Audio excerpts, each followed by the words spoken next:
Okay, welcome to another review in the 100 Film Project video series. The show that I'm going to review today is Breakpoint. Netflix is going to release 10 episodes of this show. They've released 5 until now. The first 5 episodes were released before the Australian Open started. Now, the reason I was so excited about this documentary for over a month or two was because I love tennis. It's probably the my second favorite sport to watch after cricket. I follow the ATP tour, um, both the men's and women's, and the doubles and the mixed doubles tournaments throughout the year. Now, in tennis, there are four major Grand Slams: the Australian, US, French, and Wimbledon, which is the British Open. So these four tournaments have 2,500 points, and then in addition to that, there are ATP 1,000 tournaments, which means you get 1,000 points to win. And after that, there are ATP 500 tournaments where you get 500 points to win. And then there are ATP 250 tournaments where you get 250 points to win. Winning the four Grand Slams gives you 2,500 points, so most people want to win that, and all the top players play these four Grand Slams that are spread out across the year. But you develop your mettle by playing smaller tournaments, and as your ranking increases, you start playing larger tournaments.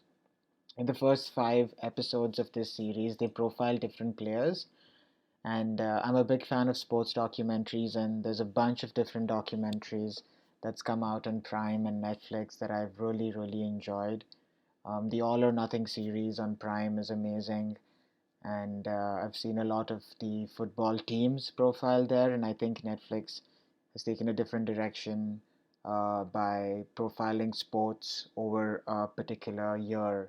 And Drive to Survive, Breakpoint, Full Swing are all examples in that range. But speaking about Breakpoint, the first episode was about Nick Kyrgios. He's this big serving Australian player, very flamboyant, maybe some of the best ground strokes, backhand, forehand, very strong back of the court.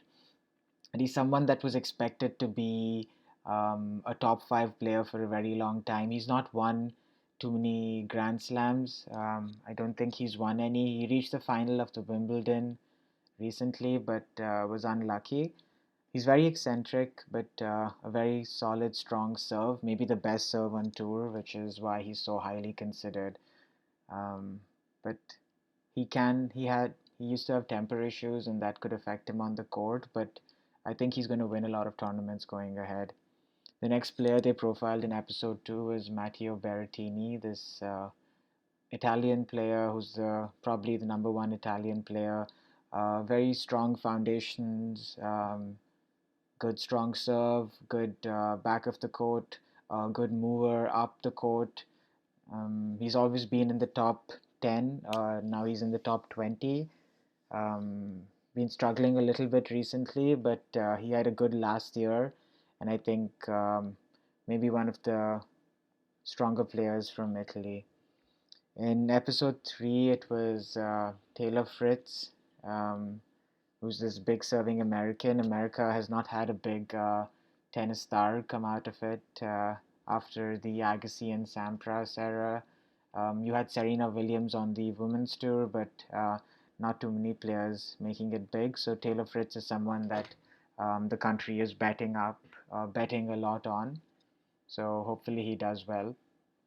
The fourth episode was about Paula Badosa, who really rose up the women's rankings in the last year by winning some big tournaments. And I think the fifth episode was about Felix Auger Aliassime and Casper Ruud, who are both these top five players, and one's from Canada, one's from Norway, and um, I think what Netflix does really well in these episodes is rather than making it about the sport, it talks about these personalities that make the sport what it is today, and in the last two episodes, for instance, you look at the discipline and regimen and daily schedule of these top five players like Felix and Casper, and you realize that it's not surprising that they do so well.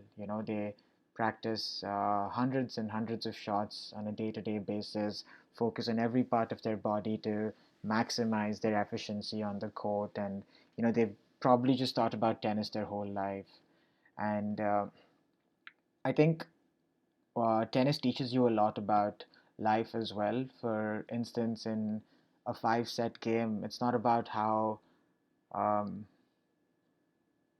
about having the best game. Sometimes it's about doing the basics right, like getting a good serve in, making sure you're uh, getting your long shots in, and then playing well close to the net.